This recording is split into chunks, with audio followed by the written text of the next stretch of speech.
Alors on flippe ou on flippe pas aujourd'hui? Parce qu'il y a le grand rendez-vous des Bleus. Hein. Ce soir, les demi-finales France-Belgique. Alors pour tout vous dire, ce sera la 74e confrontation entre les deux équipes. Et pour l'instant, c'est la Belgique qui mène. 30 victoires à 24 pour 19 nuls. Ils ont remporté ces Belges le dernier match, c'était un match amical en 2015. Mais ils n'ont jamais gagné contre les Bleus en Coupe du Monde. Il y a déjà eu 2 oppositions et les Bleus avaient gagné à chaque fois. Et bon, la dernière fois, c'était en 86. Donc ça remonte un tout petit peu. La Belgique est 3e au classement FIFA. La France est 7e. Et les Belges ont extrêmement bien joué depuis le début de la compétition. On écoute ce qu'en pense Hugo Lloris. Simplement pour résumer, je pense que l'équipe belge est la plus complète dans tous les aspects du jeu, du tournoi. Elle sait bien défendre, elle sait très bien attaquer, elle sait contre-attaquer, elle est forte dans les airs, elle est forte au sol. Voilà, ils ont tout ce qu'il faut pour être une grande équipe, et c'est une grande équipe, c'est une génération fantastique, et voilà, et pour les battre, il faudra, comme j'ai dit, un très grand match même de notre part. Un dernier entraînement hier dans le stade Kretowski de Saint-Pétersbourg. Séance aménagée pour 4 bleus avec Mbappé qui était absent, Umtiti qui ne s'est pas entraîné, Pavard et Kanté qui ont trottiné sans rejoindre le groupe. Alors simple précaution pour Didier Deschamps qui a dit que tout le monde serait opérationnel ce soir. Matuidi, de retour de suspension, devrait récupérer sa place de titulaire et le 11 de départ devrait être le même que celui qui a démarré face à l'Argentine en 8e de finale. Le match bien sûr à 20h. Foot encore avec Gianluigi Buffon présenté au Parc des Princes, l'ex-gardien de la Juventus Turin, le quadragénaire aux 176 sélections avec l'Italie et la nouvelle recrue du PSG. Un engagement pour 1 an, plus options et des supporters qui semblent contents.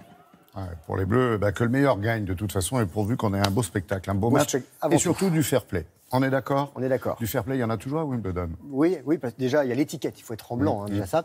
Pour vous dire que ça continue, qu'il y a des Français, il y en avait 3 sur les courriers, il y en a un qui va poursuivre aujourd'hui, c'est Gilles Simon qui était face à Del Potro, qui est mené 2-1. Interrompu. Voilà, exactement, interrompu par la nuit. Que Monfils, lui, était éliminé par le Sud-Africain Kevin Anderson.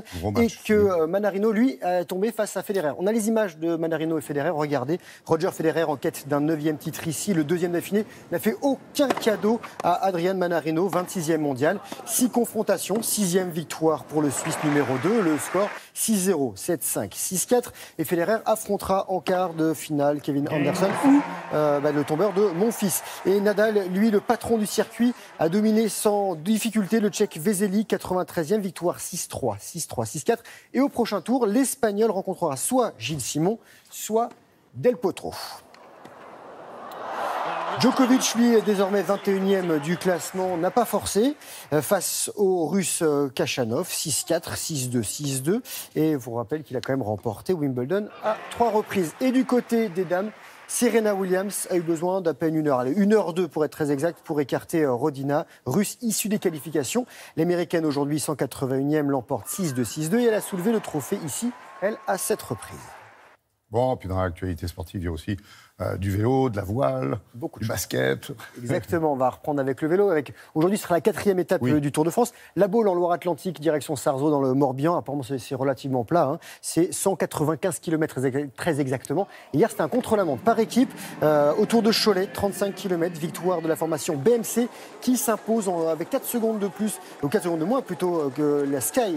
C'est les Britanniques Froome qui est dans la Sky. Ouais. Le Belge Greg Van Avermaet, champion olympique de Rio, endosse le jaune. Le premier Français à la Philippe est 6e. On va rester à vélo avec de belles images de la MB Race, Coupe du monde de marathon VTT du côté de Megève-Combloux en Haute-Savoie. 140 km, 7000 mètres de dénivelé positif. Alors il y avait 1213 inscrits au départ. Ils ont parcouru les sentiers des Portes du Mont-Blanc, mais il n'y en avait que quand même 265 finishers. Il y a eu de l'écrémage au passage. Victoire du Suisse Urs Hubert en 8h38. C'est beau. Le Tour à la voile cette fois-ci, le Tour voile, Tour de France à la voile, 4e journée de compétition, raid côtier du côté de Dieppe en Seine-Maritime, vent changeant, parfois inexistant, ça a été un peu compliqué. Victoire des hommes de Béjaflor, Valentin Bellet et ses coéquipiers sont leaders du général. Les voici.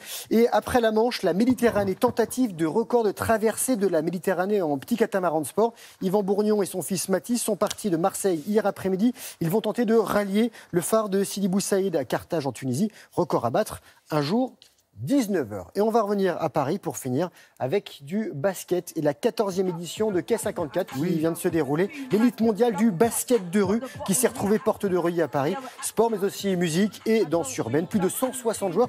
C'est le plus gros tournoi de streetball comme on dit au monde. Streetball, donc ça se joue dans la rue. Et trouver un playground et aller faire quelques paniers. Merci beaucoup, Grégoire.